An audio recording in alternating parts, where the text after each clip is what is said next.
Hello friends, welcome to Raji kitchen. இன்றைக்கி கீரை வடை எப்படி செய்யணும்னு பார்க்கலாம். வாங்க வீடியோக்குள்ளே போகலாம். அதுக்கு முன்னாடி சேனலை சப்ஸ்கிரைப் பண்ணுங்கள், ஷேர் பண்ணுங்கள், லைக் அண்ட் கொடுத்துருங்க. இதுக்கு என்னென்ன பொருட்கள் தேவையானதுன்னு பார்த்துடலாம். நான் ஒரு கப் தோல் உளுந்து வச்சுருக்கேன். ஒரு கப் கடலைப்பருப்பு எடுத்துக்கிட்டேன். ரெண்டையும் நல்லா அலசி தண்ணி ஊற்றி ஊற வச்சுட்டேன். குறைஞ்சது ஒரு 2 மணி நேரத்துக்கு மேலே ஊறணும். அப்போ தான் வடை நல்லாயிருக்கும். ஒரு பெரிய வெங்காயம் நல்லா பொடி பொடியாக கட் பண்ணி வச்சுக்கிட்டேன். அரை கட்டு முளைக்கீரை பொடி பொடியாக நறுக்கி நல்லா அலசி எடுத்து தனியாக வச்சுக்கிட்டேன். இப்போ 10 பூண்டு, 1 இன்ச்சு இஞ்சி, 1 ஸ்பூன் சோம்பு, 2 பச்சை மிளகாய், ஒரு கொத்து கருவேப்பிலை எல்லாத்தையும் எடுத்து வச்சுட்டு பூண்டை உரித்து வச்சுக்கிட்டு இஞ்சி நல்லா தோல் சீவி கட் பண்ணி வச்சுக்கிட்டு எல்லாத்தையும் மிக்ஸி ஜாரில் போட்டு பச்சை மிளகாய், இஞ்சி, பூண்டு, கருவேப்பிலை எல்லாம் போட்டிங்கன்னா நல்லா வாசனை கமகமன்ட்டு இருக்கும். இந்த உளுந்து பருப்பையும் போட்டு உளுந்து பருப்பு கடலைப்பருப்பையும் போட்டு நல்லா அரைச்சிக்கோங்க. நைஸாக அரைக்கக்கூடாது.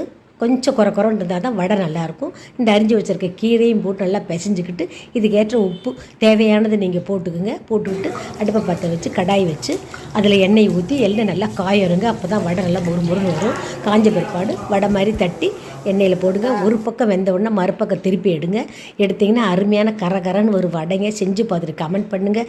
இது தேங்காய் சின்னையோட சாப்பிட்லாம், அப்படியே சாப்பிட்லாம். தேங்க்யூ.